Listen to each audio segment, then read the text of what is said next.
All right, so you know how it is, right? You get curious about something kind of complex and you want to, like, really get it. But going through all the info out there, it's just too much. Yeah, totally. It's where these deep dives come in, right? You get the shortcut to a solid grasp on something. Exactly. That's the idea. You send us some really interesting stuff, and we've broken it down for that. Today, we're going deep on homeopathy. It's a fascinating history it has, and we're going to see where it stands globally today. Yeah, for sure. And, like, our main guide for this is a YouTube video trip. It's called The History of Homeopathy, from Hahnemann to Today. Right. And it gives us this great overview, starting right back at the beginning with, well, the founder of it all. Yeah. So, okay, like, who is this Samuel Hahnemann guy? What got him, going on this whole homeopathy thing? Well, Hahnemann, he was a German physician, born way back in 1755. Okay. He got his medical doctorate and practiced for, 15 years. Wow. And what's pretty interesting is he got more and more dissatisfied with how medicine was done back then. Oh, really? He saw how harsh the treatments were, a lot of suffering and sometimes even death because of the treatments themselves. Oh, wow. This really pushed him, I think, to find a gentler way to heal people. So he was, like, actively looking for a different way to do things? Yeah. And it seems like his, like, big aha moment came when he was working as a translator, right? Yeah, that's right. He was translating scientific texts, and he came across the work of this Scottish physician, William Cullen. Mm-hmm. Specifically, Cullen's writing on the effects of cinchona bark. And this is where it gets really interesting. Okay. Cullen, he noticed that cinchona bark was effective in treating malaria. Right. And Hahnemann, he observed that if healthy people took small amounts of this bark, they would, get this, they develop symptoms similar to malaria. Oh, wow. So the same thing that treated it could also cause it? That's wild. It is pretty striking, yeah. Mm-hmm. And that observation led Hahnemann to come up with the idea of, cures-like. Mm-hmm. It's really the core principle of homeopathy. Like cures-like. It's a very simple way to put it. It is, yeah. Very catchy. The Latin phrase for it is similia similibus currenter. Right. And the term homeopathy itself comes from the Greek words homoios, which means similar, and pathos, meaning suffering. So the name itself really reflects that idea. Exactly. It's all about that core concept. It's kind of amazing that Hahnemann decided to, test these substances on people first, right? I mean, that was really different from what everyone else was doing. Yeah, it was revolutionary for the time. Yeah. Before him, they mostly tested medicines on animals. Okay. So for him to experiment on himself, his family, his students, his followers, it was a big change in how they looked at the effects of medicine. Yeah, for sure. And it wasn't just a few quick tests here and there, right? Right. What did those involve exactly? So Hahnemann, he was incredibly thorough. He documented the effects of, over 200 medicinal substances. He would give them to healthy volunteers. And, he documented everything. Oh, wow. Every symptom, physical and mental. Some people consider him the father of pharmacology because of how systematic he was. 200 substances. That's a huge amount to test all that and to write it all down. And he put all that information into a book. He did. It's called Materia Medica Pura, which basically means pure medical material. Okay. It's like a record of all the symptoms that go with each remedy, and it became really important for homeopathic prescribing. And these remedies, they came from all sorts of natural sources: plants, minerals, metals, you name it. So, treating someone with something that causes similar symptoms, it sounds kind of a little bit backwards at first. Yeah, I can see that. How did he explain that? How does that actually lead to healing? Well, that's where this idea of the minimal dose comes in. You see, during these provings, Hahnemann saw that if you give these substances in their pure form, they can cause, pretty bad side effects. Oh, okay. So he started experimenting with smaller and smaller doses, right, trying to find that point where you get the good effects without the nasty side effects. That makes sense, yeah. And that led to this whole practice of dilution and succussion. It's also called potentization or dynamization. Dilution and succussion. Okay. Can you break that down for us? What's actually happening there? Sure. So Hahnemann came up with this specific method where he would dilute the medicinal substance, usually in alcohol or water, over and over again. Yeah. And between each dilution, he would shake it really hard. This shaking is the succussion part. Okay, so you're diluting it and shaking it, and what's the point of that? The idea is that when you do this, You're reducing the physical amount of the substance, like almost to nothing. But at the same time, they believe this process somehow increases the energy or vital force of the remedy. So it's not about making it weaker. It's about changing, like, how it works. Exactly. Okay, so it's not just about less is more. It's about, like, changing the nature of the substance somehow. Right. And this whole concept of potentization Yeah. is one of the things that makes homeopathy so different from, regular pharmacology. Yeah, I can see that. And says he introduced homeopathy to the public in 1796. So, like, what did the doctors and scientists of the time, what did they think about all this? Let's just say they weren't too thrilled. They weren't on board. Hahnemann got a lot of pushback, especially from orthodox medical practitioners. Okay. They were pretty skeptical of his principles, Yeah. especially the cures-like idea and especially those high dilutions he used. Right, right. There was so much opposition that he had to move a few times. Oh, wow. So they weren't happy with him. But even with all that resistance, homeopathy did find some early supporters. It did. Yeah. And there's this really interesting story about Dr. Herring. It's a pretty amazing example of how someone can change their mind completely. Oh, I like those stories. Lay it on me. Okay, so Dr. Constantine Herring, at first he was actually asked by a medical association to write a paper against Hahnemann to try and debunk his work. Really? But then, after really looking into Hahnemann's ideas and seeing how homeopathy worked, he totally changed his mind. Wow. He became a huge advocate for homeopathy. He moved to America and made tons of contributions, like writing the Guiding Symptoms of Materia Medica. It's a major work in homeopathy. So he went from, like, trying to tear it down to Yeah. being a top supporter? Exactly. Talk about a 180. That's really something. And even though there was pushback at first, homeopathy started gaining popularity in Europe. Both doctors and patients were, they were getting interested. So despite the grumpy doctors, it was catching on. It was. People were looking for gentler, more personalized healthcare, Yeah. After 14 years of practicing in Cothen, Hahnemann moved to Paris. Okay. Probably because there was more demand for his treatments there. Paris was a bigger, more influential city, and he probably wanted to spread his ideas further, It makes sense, yeah, to go where the people are. And he kept writing and refining his theories throughout his life, too. Two of his most important books are Organon of Medicine and The Chronic Diseases. Okay, so what were those books about? What was so important about them? Well, the Organon of Medicine, that's basically the Bible of homeopathy, you could say. It lays out all the core principles, the methods of treatment, and how Hahnemann understood health and disease. So it's like the foundational text. Exactly. Okay, and the chronic diseases. That one focuses more on his later work. In that book, he dives into the causes of chronic illnesses and his specific approaches to treating them. So it's amazing how he dedicated his whole life to this new system of medicine he created. Yeah, he was incredibly dedicated. It's kind of touching that his last words were, I am not lived in vain. That was at age 88, so Yeah. he definitely felt like he made a difference. He definitely did. And his work continued to spread after he was gone, thanks to his students and followers, who really believed in what he was doing.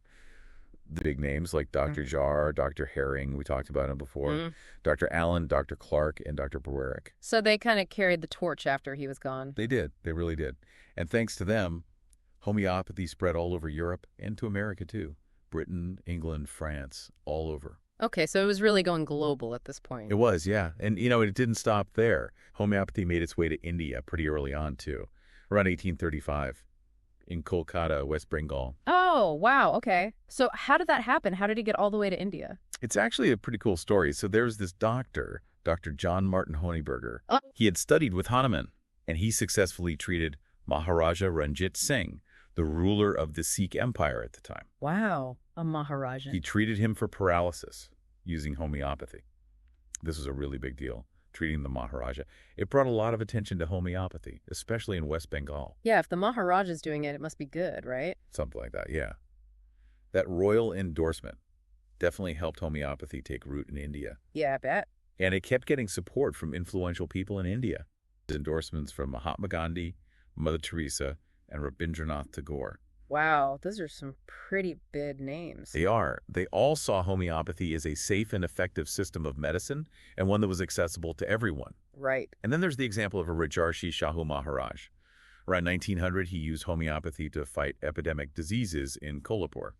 So yeah, it was getting a lot of the port. So it really became integrated into the Indian healthcare system. It did, yeah. And it's still big in India today, right? Huge.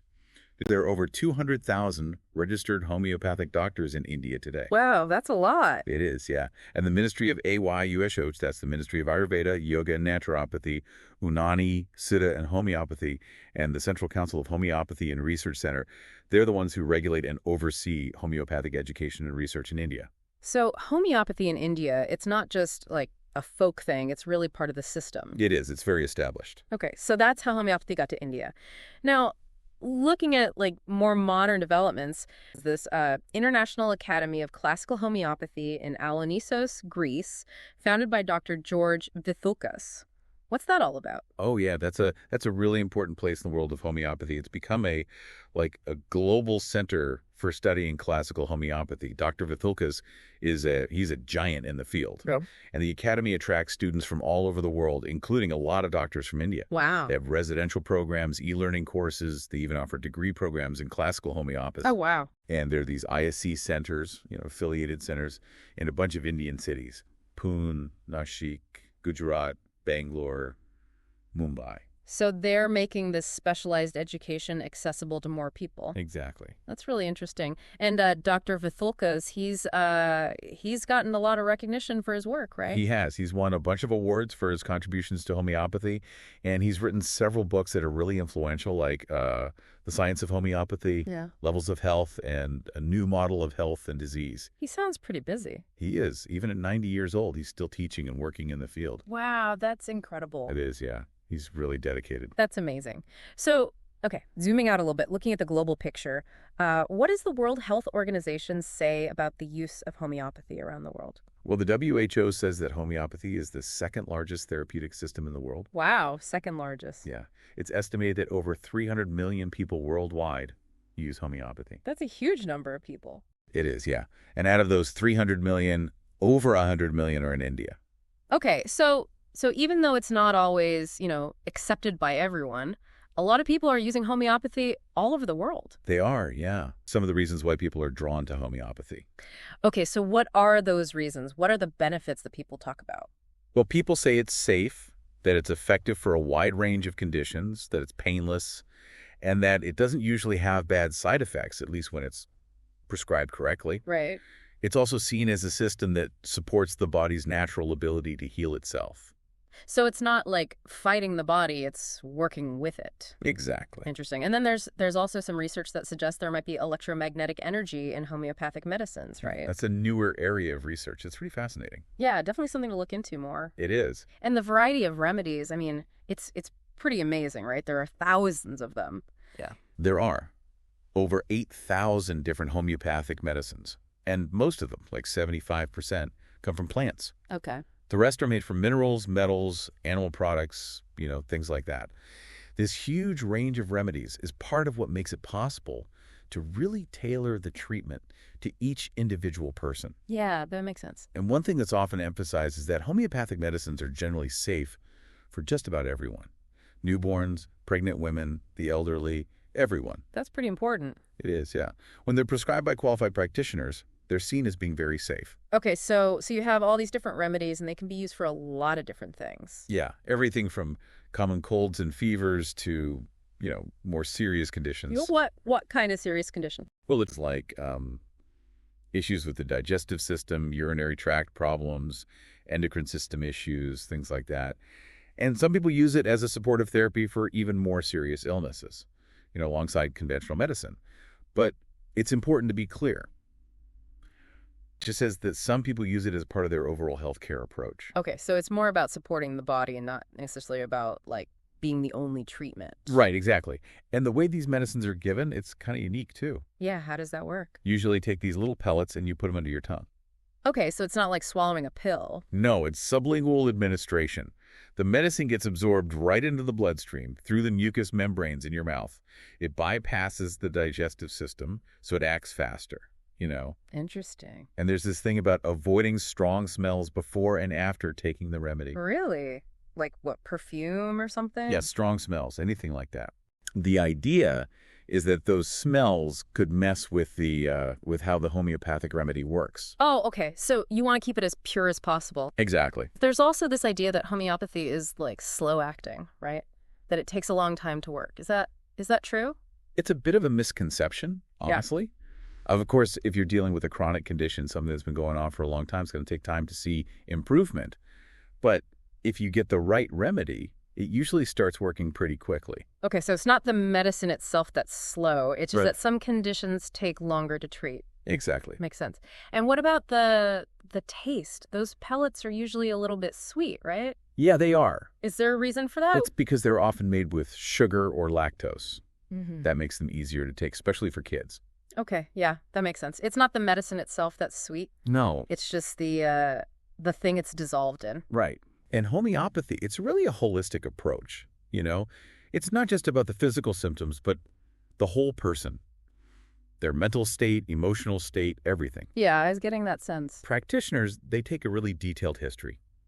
They ask about your physical complaints, how you're feeling emotionally, what your lifestyle is like, your diet, past illnesses, family history, all of it. They want to understand you as a whole person so they can choose the best remedy. So it's really personalized. It is, very much so. That's interesting. And there was a surge in interest in homeopathy during the COVID-19 pandemic. Oh, yeah. Arsenicum album is mentioned specifically. Do you know anything about that? Yeah, during the pandemic, a lot of people turned to homeopathy to manage their symptoms and to support their overall health. Okay. Certain remedies, like our Arsenicum album, they got a lot of attention. So even though it's been around for centuries, it's still relevant today. Exactly. And it's still progressing. Research is ongoing. People are still using it and developing it, So it's not stuck in the past. Not at all. It's still moving forward. That's really cool. So, okay, big picture. We've gone from Hahnemann's initial insights on cures to, where homeopathy is today.